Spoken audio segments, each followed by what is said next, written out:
Donc, bonjour à vous tous et bienvenue à ce temps dans la parole de notre Dieu. C'est un temps intéressant, c'est un temps excitant, du moins pour moi, à chaque fois qu'on s'approche des Écritures.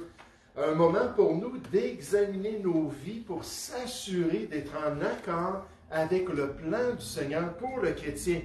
Ce matin, on veut considérer cette vérité des Écritures qui présente la préservation du croyant. La préservation du croyant, la préservation, les Écritures signifient dans leur contexte la préservation de l'enfant de Dieu de tout mal, de toute corruption, de tout ce que nous voyons dans ce monde qui est clairement contraire à la volonté de Dieu. Puis on côtoie des gens, puis on côtoie des organismes, on a toutes sortes de situations. Puis là, on peut voir clairement que ce n'est pas la volonté de Dieu. Cette semaine, j'ai été vraiment attristé alors qu'au Casino de Montréal, il y a eu ce spectacle-là de ce qu'ils appellent les drag kids. Puis les drag kids, c'est des activités qui se multiplient de plus en plus, où on invite des enfants à venir se parader d'une manière qui est contraire à l'ordre de la création, qui est contraire au modèle même de leur genre et de leur nature qu'ils ont reçu de Dieu. Et ça, c'est juste un exemple de souillure, mais aujourd'hui, c'est un exemple qui nous frappe encore jusqu'à temps que les gens deviennent désensibilisés. Et j'espère qu'en tant que chrétien, ça ne sera pas le cas avec nous. Mais des choses qui peuvent affecter notre marche en tant qu'enfant de Dieu, qui peuvent affecter nos familles. C'est pourquoi un effort de préservation est nécessaire pour tous les enfants de Dieu, afin qu'on puisse résister aux ténèbres qui se répandent partout autour de nous, afin qu'on puisse demeurer purs pour notre Sauveur, même lorsqu'on marche dans une société comme au premier siècle, dans le monde grec, qui était tellement corrompu, tellement loin du plan de Dieu, mais qu'on puisse être ces flambeaux dans le monde, qu'on puisse porter la lumière de la vérité malgré les ténèbres qui nous entourent autour de nous. Un chrétien l'a exprimé ici en parlant de la pureté du chrétien. Et ce désir de pureté, est-ce qu'on l'a ce matin dans notre cœur? Ce désir de pureté dans notre cœur vient de l'œuvre de l'Esprit Saint à l'intérieur de chacun de nous. Alors qu'on marche avec le Seigneur, alors qu'on est sensible à son œuvre, alors qu'on s'ouvre à son influence spirituelle sur notre cœur, alors on peut prier comme ce pasteur, puis je suis tellement d'accord, Seigneur, préserve nos cœurs. Et Seigneur, préserve nos yeux, et préserve nos pieds, nos voix, et préserve nos langues pour pouvoir accomplir ta volonté et marcher dans tes voies. Et ce matin, j'aimerais qu'on puisse se tourner vers un beau passage des Écritures. J'aimerais qu'on puisse voir une exhortation de la parole de Dieu qui nous pousse en tant que chrétiens à faire ces choix-là de préservation spirituelle. Cherchons la seconde épître de Pierre au chapitre 1. Donc la seconde ou la deuxième épître de Pierre au chapitre 1. Et Pierre, dans ces deux épîtres-là, parle à des croyants qui sont dispersés dans l'Empire romain. Des Juifs qui ont été chassés de la terre promise de la Palestine à cause de leur témoignage chrétien, à cause qu'ils voulaient rester attachés au Seigneur. Et dans ces deux épîtres-là, on voit les thèmes de la souffrance, on voit les thèmes de l'épreuve, on voit les thèmes des relations malgré tout qu'il faut maintenir. Et un des thèmes qu'on voit dans ces deux épîtres-là, c'est ce besoin du chrétien qui est maintenant dispersé à travers les nations de rester pur devant son Dieu pour la gloire du Seigneur. 2 Pierre, chapitre 1, à partir du verset 1. On nous dit « Simon-Pierre, serviteur et apôtre de Jésus-Christ, à ceux qui ont reçu en partage une foi du même prix que la nôtre, par la justice de notre Dieu et du Seigneur, du Sauveur Jésus-Christ, que la grâce et la paix vous soient multipliées dans vos circonstances avec toutes vos épreuves par la connaissance de Dieu et de Jésus notre Seigneur. Sa divine puissance nous a donné tout ce qui contribue à la vie et à la piété, au moyen de la connaissance de celui qui nous a appelés par sa propre gloire et par sa vertu.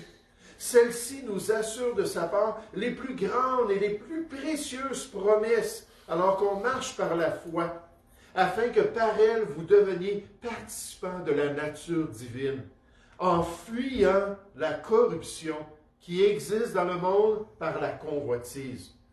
À cause de cela même, faites tous vos efforts pour joindre à votre foi la vertu, malgré tout. À la vertu, la connaissance. À la connaissance, la maîtrise de soi. À la maîtrise de soi, la patience.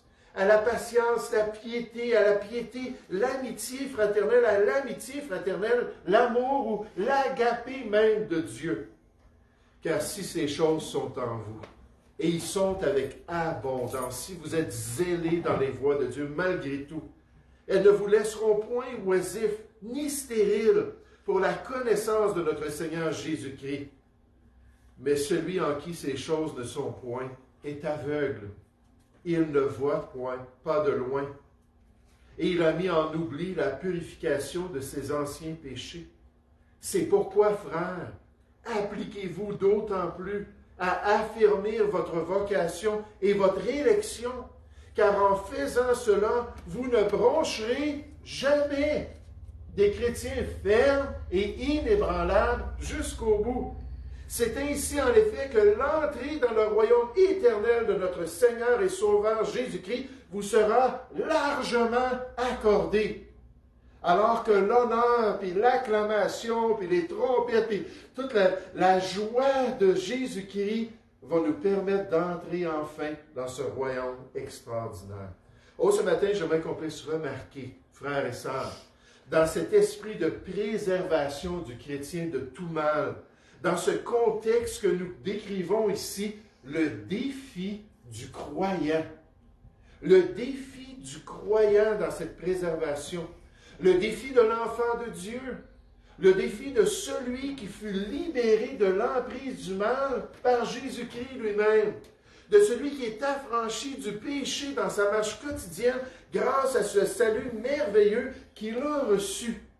Et nécessairement, on comprend en tant que chrétien, selon la révélation du Seigneur, que pour l'inconverti ou les gens du monde autour de nous, la Bible est décrite comme étant toujours sous la domination du mal. C'est pas étonnant alors qu'une apostasie spirituelle se développe de plus en plus pour nous amener dans cette grande période de tribulation sur la terre, que de plus en plus ceux qui ne sont pas sauvés vont suivre le monde, puis vont se conformer au siècle présent, puis les ténèbres vont continuer à s'épaissir autour de nous. Puis pour ces gens-là, c'est clair, ils sont toujours esclaves. Ils sont toujours sous la domination du malin. Et nécessairement, Dieu met ça en contraste avec celui qui a été délivré, avec l'enfant de Dieu. Paul dit, nous avons déjà prouvé que tous, sans Jésus-Christ, sans ce salut merveilleux, juifs et grecs, l'humanité entière, sont sous l'empire du péché, sous la domination, sous l'emprise, sous le contrôle du mal. Et nous, Dieu nous dit non, vous devez être différents. Vous devez marcher autrement pour pouvoir glorifier votre grand libérateur, celui qui vous a affranchi, celui qui a brisé ces chaînes-là d'esclavage pour vous permettre d'accomplir la volonté de Dieu. En fait, les Écritures nous disent clairement que le monde entier, dans le contexte du monde inconverti, les gens non sauvés, est sous la puissance du malin, sous son autorité, sous sa domination, sous cet esclavage spirituel, jusqu'à ce que quelqu'un vienne à Jésus-Christ pour être affranchi du mal. Et c'est pourquoi ces instructions ce matin sont uniquement pour les gens qui sont sauvés et qui font partie de l'Église de Jésus-Christ. Regardez au verset 1, on a dit Simon-Pierre, serviteur et apôtre de Jésus-Christ, à ceux qui ont reçu en partage une foi du même pays que la nôtre, donc la foi chrétienne, la foi qui sauve, par la justice de notre Dieu et du Sauveur Jésus-Christ, je vous écris à vous les chrétiens, que la grâce et la paix vous soient multipliées par la connaissance de Dieu et de Jésus, notre Seigneur. Est-ce qu'on veut avoir cette part de préservation de l'enfant de Dieu? Alors, il faut devenir un enfant de Dieu. Est-ce qu'on veut être préservé du mal qui est partout autour de nous? Alors, il faut devenir un affranchi du Seigneur, un libéré de la puissance de Satan et de ses anges. C'est la seule manière de pouvoir avoir cette victoire spirituelle. La Bible nous dit, si donc le Fils Jésus-Christ, le Sauveur, si donc le Fils vous affranchit, vous serez réellement libre. Et pour ce faire, il faut se tourner vers la croix du Calvaire. Il faut se repentir de nos péchés. Il faut reconnaître notre besoin de Jésus-Christ pour qu'il vienne nous donner cette nouvelle vie qui nous permet d'être affranchis du monde autour de nous. Oh, je pense à ce témoignage que j'ai lu cette semaine un homme qui s'appelait Karl. C'était un athée. C'est un homme qui ne se gênait pas de jouer avec les fous, qui a été dans l'occultisme, qui a été dans le spiritisme, qui a été même dans le satanisme, puis il se moquait de tout ce qui avait rapport à Dieu. Mais plus il descendait dans les profondeurs de Satan, plus il s'impliquait dans ces sciences ésotériques qui étaient totalement contraires à la volonté de Dieu, plus son cœur devenait ténébreux et plus son cœur devenait méchant. Puis là, il voyait cela, puis il résistait à l'œuvre de Dieu, puis il ne voulait pas se repentir de ses passions. Il était esclave d'une méchanceté de plus en plus évidente dans sa vie, jusqu'à l'âge de 35 ans, où quelqu'un au travail a commencé à lui parler et a commencé à développer une relation avec lui, et c'était un pasteur évangélique. Un pasteur qui avait à cœur le salut de Karl et qui lui partageait toujours ce besoin-là de connaître Jésus-Christ, ce besoin-là d'être libéré des ténèbres de sa vie, ce besoin-là de trouver cette joie-là qui se trouve seulement en Jésus-Christ. Puis alors qu'il lui partageait ça, Karl devenait de plus en plus irrité. Il disait, parle-moi plus de ces choses-là. Puis il ne voulait plus entendre la parole de Dieu. Il n'avait pas d'intérêt pour cela. Puis lui, il a continué dans son cheminement. Puis un jour, il a commencé une dépression profonde. Puis il a décidé de s'enlever la vie. Mais gloire à Dieu, il n'a pas réussi. Il a survécu. Puis quand il s'est réveillé après son attentat, il a dit, il faut que j'aille voir cet homme-là pour son église. Puis là, il est allé le prochain dimanche à l'église. Le sermon sur l'Évangile a commencé. Ça fait même pas 15 minutes que ça avait débuté, qu'il était à genoux en avant. Je suis désolé ce matin, mes émotions. Il était à genoux en avant. Et là, un des assistants pasteurs est venu lui parler, puis il dit, qu'est-ce qu'il y a? Qu'est-ce que tu as besoin? Il dit, j'ai besoin d'être libéré, j'ai besoin d'être sauvé, j'ai besoin de Jésus-Christ. Là, cet assistant pasteur-là est parti dans une pièce avec, il a ouvert la Bible, il a expliqué l'Évangile. Karl a été sauvé. Karl a été transformé. Oh, quelle joie il a eu, quel changement majeur. Puis il a dit lui-même, pour la première fois de ma vie, je me sens enfin entier. Et ce sentiment-là ne m'a jamais quitté depuis mon salut. Et je me sens complètement entier. Je me sens en paix enfin avec moi-même. Il n'y a plus ce vide-là dans mon cœur. Tout a changé. Quand on se tourne vers Jésus-Christ, quand on met notre foi en lui. Et donc, ce matin, ces instructions de préservation du croyant, ça parle vraiment à des gens de sauvés. C'est aujourd'hui le jour du salut, c'est aujourd'hui qu'on peut inviter Jésus à venir nous libérer, à venir nous transformer. Et pour le croyant, alors qu'on pense à l'enfant de Dieu, j'aimerais qu'on puisse considérer l'équipement du croyant.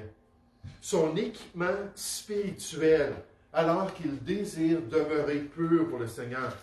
Le kit de préservation et de conservation que le Seigneur fournit à tous ses enfants. La capacité intérieure qui vient avec ce salut-là en Jésus-Christ, cette onction sainte qui lui permet la victoire et la croissance dans les voies de Dieu, qui permet aux chrétiens de dire, comme l'apôtre Paul l'a si bien dit, « Je puis tout par celui qui me fortifie. » Et nécessairement, ça inclut cette question de la purification. Ça inclut cette question de la préservation de mes voies pour mon Seigneur et mon Maître. Regardez dans 2 Pierre chapitre 1, au verset 3. On adresse ça à des chrétiens qui ont une foi semblable à Pierre et aux apôtres. Là, on nous dit « sa divine puissance, son Saint-Esprit, son équipement spirituel, nous a donné tout, frères et sœurs, tout ce qui contribue à la vie et à la piété. Mais vous savez, en tant que pasteur, quand les gens viennent me voir, puis ils me disent, oui, je suis sauvé, puis oui, j'ai mis ma foi en Jésus-Christ, ça fait tant d'années que je lis la Bible, ça fait tant d'années que j'assiste à l'Église. Là, la personne me partage que ça ne marche pas, la vie chrétienne. Elle me dit, pasteur, ça ne marche pas, Dieu ne répond pas. Je n'ai pas la victoire sur mes péchés. J'ai toujours des tendances, j'ai toujours des dépendances. Puis je ne suis pas capable de m'en sortir. Vous savez, moi, quand quelqu'un me dit ça, toujours dans mon esprit, toujours dans mon cœur, je me dis, c'est pas de la faute de Dieu. C'est pas de la faute de Dieu, c'est un processus nécessairement. Cette transformation, cette sanctification, il faut être patient les uns envers les autres. Quand un frère tombe, ça nous dit de le redresser avec un esprit de douceur, de dire, hey, moi aussi je suis comme toi, puis je bronche de toutes sortes de manières. On s'encourage, puis on se soutient. Et à chaque fois, mon réflexe, c'est pas Dieu le problème. Parce que moi, je sais que pendant des années, j'étais un toxicomane. Je sais que pendant des années, j'étais un homme méchant, avec un cœur dur. Puis quand Jésus-Christ est venu dans ma vie, il a débuté quelque chose que depuis plus de 35 ans, il continue à faire pour me transformer, puis m'amener à cette image de Jésus-Christ-là. Puis j'ai essayé en tant que chrétien de faire des choses, puis j'ai essayé de modifier des choses. Mais c'est seulement lorsque j'ai dépendu de sa grâce, puis je me suis confié en lui, que j'ai eu cette grâce-là, puis cette transformation, ça continue encore dans ma vie. Mes frères et sœurs, Dieu est capable. Sa divine puissance nous a donné tout ce qui contribue à la vie chrétienne, tout ce qui contribue à ma piété envers Dieu, au moyen de la connaissance. Jésus dit, demeurez en moi dans Jean 15. Il faut demeurer en lui, il faut être en communion, il faut être en connaissance du Seigneur.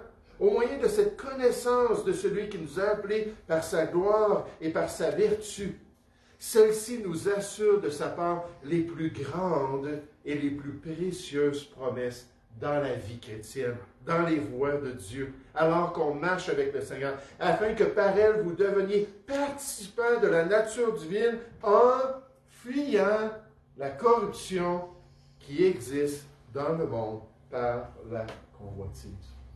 Là, je pensais à ça, puis je me disais, c'est vraiment frappant de voir comment est-ce que le chrétien a cette responsabilité-là de demeurer en Christ, d'être en relation avec le Seigneur, et comment toutes ces choses-là vont affecter sa marche chrétienne. Comment est-ce qu'il va pouvoir se développer spirituellement? Comment est-ce qu'il va pouvoir aller de l'avant dans les voies de Dieu? Si seulement il reste à la source, hein, on prend une branche, puis on arrache la branche, puis on la jette à terre, c'est l'image de Jean 15, et la branche va sécher. Il n'y a plus la sève, là. Il n'y a plus tous les produits nécessaires pour qu'elle porte du fruit, tout le sucre qui doit venir là, pour qu'elle porte du fruit. Et la branche va tout simplement sécher. Là, Dieu dit, demeurez en lui, restez en relation avec le Seigneur quotidiennement. Seigneur, remplis-moi de ton esprit, de cette capacité spirituelle, de cet équipement, le kit de ma préservation. Puis permets-moi de vivre pour toi. Puis là, je pensais à ça, puis je pensais à ce que Jacques dit concernant notre piété envers Dieu. C'est une des seules fois dans le Nouveau Testament où on parle de la religion du chrétien. Parce que dans le fond, c'est une relation, mais il y a aussi cet aspect-là pratique de conduite, de vie personnelle. Puis il dit la religion pure et sans tache devant Dieu, c'est dans Jacques 1,27 pour ceux qui sont sur Internet, devant Dieu notre Père, consiste à visiter les orphelins et les veuves dans leurs afflictions, et ça consiste à se préserver des souillures du monde. Si on est sérieux devant Dieu, si on veut vraiment maintenir une bonne relation, puis vivre une vie chrétienne qui est apte à plaire au Seigneur, alors il y a cette idée-là de préservation de l'enfant de Dieu. Parce que Dieu nous appelle à la pureté de vie. Dieu nous appelle à marcher dans la sainteté. Dieu nous appelle à permettre à cet équipement spirituel, au Saint-Esprit, de nous permettre d'aller de l'avant et d'accomplir toute sa volonté.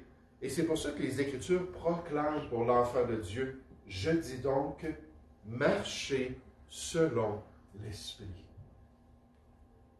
Marcher selon l'Esprit, selon sa direction, selon sa volonté, selon ses instructions, puis c'est pas difficile, les instructions de l'Esprit se trouvent à un endroit bien précis, c'est-à-dire dans la parole de Dieu, selon ce qu'il désire, mais marcher selon l'Esprit, coopérer avec cet équipement qu'on a reçu, et vous n'accomplirez pas les désirs de la chair. Puis nécessairement, ici, on nous parle de cette chair qui est attachée aux choses de ce monde, qui est décrite comme étant liée intimement à notre corps de mort, ce corps-là qui nous affecte avec ses passions et qui représente tout ce qui est contraire à la volonté de Dieu. C'est le vieil homme, la vieille nature, la Bible nous dit, qui se corrompt par les convoitises trompeuses. On vient de voir que dans le monde, on nous attire par les convoitises. C'est quoi une convoitise? C'est je veux, je veux, je veux, je veux. Une passion pour obtenir, pour avoir plus. Toujours plus, plus, plus, plus. Ça se manifeste de toutes sortes de manières dans les désirs et les passions de nos cœurs. Puis là, on nous dit que cette vieille nature-là va se corrompre par les convoitises qui sont trompeuses. Des désirs mensongers de notre homme intérieur, puis du siècle présent. Notre cœur qui devient corrompu si on ne marche pas avec le Seigneur. Et c'est pour ça que Dieu nous met en garde de ne pas négliger notre équipement spirituel. On nous dit ainsi donc, frères, nous ne sommes point redevables à la chair, on n'a plus de dette envers notre vieille nature, on n'a plus d'engagement à lui plaire pour vivre selon la chair. Au contraire, on nous dit, si vous vivez selon la chair, vous mourrez ultimement. Mais si par l'Esprit, vous faites mourir les actions du corps, c'est de ça qu'on parle. Se préserver du mal, se préserver des choses contraires à la volonté de Dieu. Donc, notre chair est attachée à certaines choses, puis on dit non par la puissance de Dieu et par la grâce de Dieu qui est à l'intérieur de nous. Mais si par l'Esprit vous faites mourir les actions du corps, vous vivrez en accomplissant la volonté de Dieu, en continuant à marcher par l'onction de Dieu qui nous permet d'être victorieux. Un pasteur dit, rien ne paralyse plus nos vies que l'attitude selon laquelle les choses ne peuvent jamais changer. Nous devons nous rappeler que Dieu peut changer les choses. Puis nécessairement, j'ai parlé de dépendance tout à l'heure. J'ai parlé de problèmes habituels. On les appelle des péchés habituels qui sont ancrés dans notre vie. Puis des fois, on essaie, puis on veut arrêter, puis on fait des efforts, puis ainsi de suite. Puis là, à un moment donné, là, on dit, je ne suis pas capable. Puis Dieu nous dit, oui, bien, c'est le temps de voir que moi, je suis capable. Puis moi, je peux le faire dans ta vie. Puis moi, je peux le manifester. Il dit, la perspective, si on peut juste voir que Dieu peut changer les choses, la perspective détermine les résultats dans notre croissance spirituelle. Si nous ne voyons que des problèmes, si on voit toutes ces tendances-là de notre cœur, nous serons vaincus. Mais si nous voyons les possibilités par l'Esprit de Dieu, par l'équipement spirituel qu'offrent les problèmes, nous pouvons être victorieux pour accomplir le plan de Dieu. Un chrétien est en train de se promener dans un parc. Puis ça fait des années qu'il allait dans ce même parc-là, puis il avait vu des choses se passer. Mais au milieu du parc, il y avait un chêne massif. Puis il y avait une vigne qui avait commencé à pousser le long de son tronc. Au début, la vigne était petite et il n'y avait pas grand-chose à s'inquiéter avec sa présence. Mais au fil des années, elle est devenue de plus en plus haute. Au moment où je suis passé, ce chrétien-là dit, toute la moitié inférieure de l'arbre était recouverte par les lianes de la vigne. La masse de petites lianes était si épaisse que l'arbre avait l'air d'avoir d'innombrables nids d'oiseaux dans son sein. Mais alors qu'on regardait l'arbre, on s'apercevait que l'arbre était maintenant en danger. Ce chêne massif était littéralement envahi, on était en train de lui arracher sa vie. Les responsables du parc, et j'étais content de voir ça, ont vu le danger, puis ils ont pris le temps de scier et de sectionner le tronc de la vigne d'un coup net au milieu. Puis la masse enchevêtrée de branches de la vigne s'accrochait encore au chêne, mais la vigne en tant que telle était maintenant morte. Et ça devenait de plus en plus évident, au fur et à mesure que les mois et les semaines passaient, que les lianes commençaient à mourir et progressivement à se détacher de l'arbre. Il dit, j'ai vu ça en tant que chrétien, puis j'ai dit, wow, il y a toute une leçon spirituelle pour nous. Il dit, c'est tellement facile pour le péché de nous séduire. C'est tellement facile pour le péché de venir dans notre vie tout petit au début, mais de commencer à se développer puis à croître et à devenir une emprise étouffante dans nos vies. Puis je pense à Hébreux 12:1, n'est-ce pas, le péché qui nous enveloppe si facilement, comme cet arbre-là. Il dit pourtant, la mort de Christ a coupé le pouvoir du péché. Et la puissance de l'Esprit Saint offre la victoire quotidienne aux croyants. Oui, les lianes du péché s'accrochent encore et ont un certain effet dans notre vie. Mais le pouvoir du péché est coupé par notre Sauveur. Et progressivement, si on marche avec lui et si on dépend de lui, l'emprise même du péché peut se dessécher puis tomber éventuellement alors que la victoire se trouve en Jésus-Christ. Oh, dans toute cette question de la préservation du chrétien, du mal et du monde qui l'entoure, il faut comprendre ce défi-là du croyant. Oui, c'est un défi. Oui, nous bronchons tous de toutes sortes de manières. Oui, même lorsque l'esprit est bien disposé, notre chair demeure faible, puis quotidiennement, une journée à la fois, il faut saisir la grâce de Dieu. Mais merci Seigneur qu'on a l'équipement spirituel. On est différent des gens du monde. On est différent de ceux qui n'ont pas été affranchis par le Seigneur. L'Esprit de Dieu nous donne des ressources intérieures pour nous permettre de servir Dieu et accomplir sa volonté. Et ce matin, j'aimerais terminer avec cette idée de l'alternative du croyant. L'alternative, l'autre possibilité, l'autre voie, l'autre manière de penser et d'agir au lieu de suivre le siècle présent, au lieu de continuer dans la voie du péché, au lieu de succomber à notre vieille nature, au contraire, la parole de Dieu présente l'autre voie de la croissance et du progrès sans cesse dans la vie de l'enfant de Dieu. Là, on est en face des ténèbres qui nous entourent, on est en face de la corruption dans notre monde. Dieu nous dit qu'il nous a affranchis, Dieu nous encourage à être purs devant lui. Et là, on n'est pas stagnant, là, on n'est pas sur le parc. Mon pasteur demandait toujours ça. Est-ce que vous êtes sur le parc dans votre vie? Et j'espère que vous n'êtes pas sur le reculon, là. Vous n'êtes pas rétrograde spirituellement. Mais il ne faut pas être sur le parc non plus. Il ne faut pas avoir atteint un plateau. Je sais, après 35 ans de vie chrétienne, on peut se sentir bien. Hein, il y a des choses qu'on a enlevées de notre vie. Il y a des choses qu'on a rajoutées dans notre vie. Il y a les disciplines du disciple qui font partie de notre quotidien. Mais Dieu dit, non, non, c'est la stature parfaite de Jésus-Christ qu'il faut atteindre. Donc, on devrait toujours être prêt à aller de l'avant. Une sanctification, un changement continuel qui est possible dans cette connaissance-là du Seigneur. Et c'est ce qu'on dit au verset 5. Remarquez cela. On nous dit à cause de cela même, en parlant de sa divine puissance, de toute la capacité, de toutes ces belles promesses de la nouvelle vie en Jésus-Christ, à cause de cela même, faites tous vos efforts pour joindre à votre foi la vertu.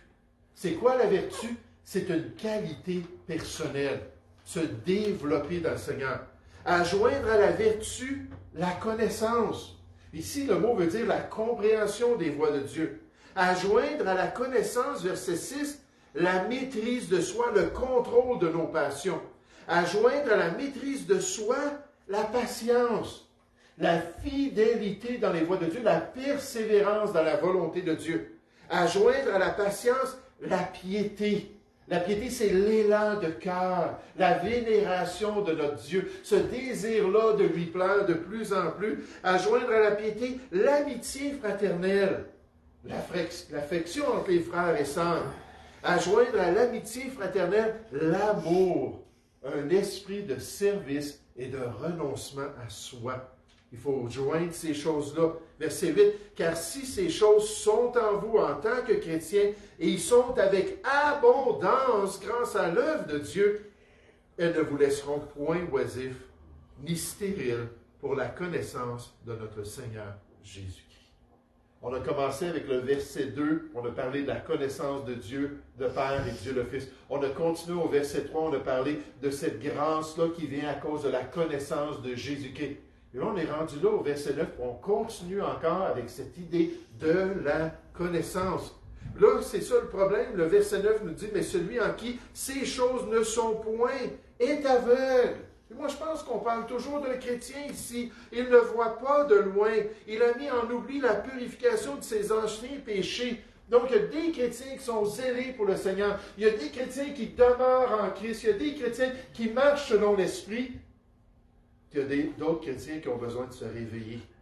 Ils ont besoin de s'humilier, puis de venir au Seigneur, puis de reconnaître leur état. Verset 10, « C'est pourquoi, frères, voici l'application, appliquez-vous d'autant plus à affermer, à rendre forte votre vocation et votre élection dans vos choix de tous les jours, car en faisant cela, vous ne broncherez jamais. C'est ainsi, en effet, que l'entrée dans le royaume éternel de notre Seigneur et Sauveur vous sera largement accordée parce que vous êtes zélés dans les voies de Dieu. Vous continuez à grandir dans la volonté de Dieu. Et en tant qu'enfant de Dieu, il faut choisir l'alternative. Il faut être prêt à mettre de côté la chair et à vivre selon l'Esprit de Dieu en accomplissant la volonté de Dieu.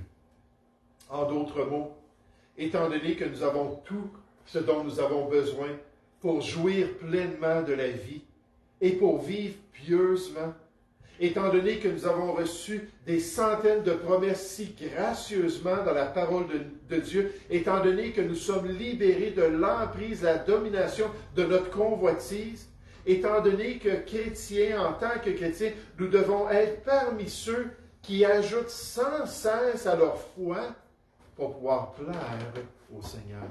Toujours rajouter, toujours croire, toujours dépendre de cette transformation-là, de cette sanctification-là qui nous vient par la grâce de Dieu. Et c'est pour ça que Paul, en écrivant à l'église de Philippe, à des chrétiens bien zélés dans les voies de Dieu, il leur a dit, « Ainsi, mes bien-aimés, comme vous avez toujours obéi, c'est votre tendance, vous êtes sur la bonne voie. » Il dit, « Mettez en œuvre, vous travaillez à votre salut. » Pas pour obtenir le salut, parce que vous possédez le salut déjà en Jésus-Christ. C'est pour ça qu'il les appelle mes bien-aimés. Vous avez le salut, vous avez la nouvelle vie, vous avez la relation, vous avez cette connaissance de Christ, vous avez l'équipement spirituel. Il dit, travaillez, mettez en œuvre votre salut avec crainte et tremblement, non seulement comme à ma présence, mais bien plus encore maintenant que je suis absent, allant sans cesse de progrès en progrès pour la gloire de notre Dieu. Oh, j'ai tellement aimé ça dans une conférence. Tout le monde, lorsqu'ils arrivaient à la conférence chrétienne, on leur donnait un petit écusson qu'ils devaient mettre sur leurs vêtements, se promener avec ça, puis il y avait leur nom dessus. Puis en dessous, c'était marqué « Soyez patients, Dieu n'a pas fini son travail en moi. » C'était le thème de la conférence. Puis il disait, on veut vraiment là, continuer à grandir, on veut vraiment être humble, que dans le fond, Dieu a tout à faire encore dans notre vie. Puis Dieu va continuer à nous transformer. Puis en tant que chrétien, ça devrait être notre désir d'aller de progrès en progrès. Jusqu'à ce que ça fasse 20 ans qu'on a progressé. Jusqu'à ce que ça fasse 40 ans qu'on a progressé en 1 an. Jusqu'à ce que ça fasse 60 ans pour les doyens de l'œuvre de Dieu. Non, non, non. Paul, à la fin de sa vie chrétienne, il a dit, « J'ai pas atteint la perfection, je cours toujours vers le but de progrès en progrès pour pouvoir glorifier le Seigneur. » Oh, cette préservation de l'enfant de Dieu, c'est tout un défi. Quelqu'un m'avait demandé un jour, à cause qu'il avait lu dans Jacques, chapitre 5, qu'on devait se confesser les péchés les uns aux autres. Il disait, est-ce qu'on peut commencer la réunion? Puis là, il dit, cette semaine, là, pour tout le monde être bien franc, cette semaine, là, j'ai regardé de la pornographie. Ou cette semaine, j'ai convoité ma voisine. Ou cette semaine, j'ai menti à mon patron. Puis il dit, est-ce qu'on pourrait faire ça là, pour pratiquer la parole de Dieu? J'ai dit, ben, c'est pas tout à fait le contexte, mais non, je ne veux pas faire ça. Parce que malgré que je vais être le premier à dire qu'il n'y a pas d'élite spirituelle, puis je bronche de toutes sortes de manières, comme vous, j'ai des combats, puis j'ai des faiblesses, comme vous. J'ai dit, pour moi, c'est rien d'édifiant de venir laver nos vêtements sales comme ça en public. Puis je sais qu'il y a des églises qui exigent ça avant de commencer la réunion. Mais encore une fois, moi, je ne vois pas ça, ce n'est pas le contexte du passage. Mais de voir comment c'est un défi pour chacun de nous. Il n'y a personne qui peut dire, ah, moi, j'ai eu une semaine impeccable cette semaine. Je n'ai jamais rien fait de mal dans mon cœur, dans mes motivations et dans mes actions. Si la personne pense ça, je pense qu'il y a peut-être un problème de sensibilité, n'est-ce pas? Parce qu'on est assailli spirituellement, continuellement. Donc, c'est un défi pour le chrétien. Mais dans ce désir de préservation, Dieu nous a équipés. Il ne nous a pas laissés orphelins. Il ne nous a pas laissés seuls. Il nous a donné tout ce qu'on a besoin. Puis quand on tombe, mon pasteur disait, quand je tombe, je dis, Seigneur, c'est de ma faute. C'est pas de la tienne. Seigneur, change-moi. Puis rends-moi plus fort dans tes voies. Puis dernièrement, cette alternative de toujours vouloir, toujours aller de l'avant pour accomplir la volonté de Dieu. Toujours être prêt à aller plus loin pour le Seigneur. À aimer encore plus. Ce soir, ça va être notre thème. Est-ce que j'aime assez les chrétiens? Est-ce que j'aime assez l'Église dans notre série, dans la première et deuxième épître des Thessaloniciens?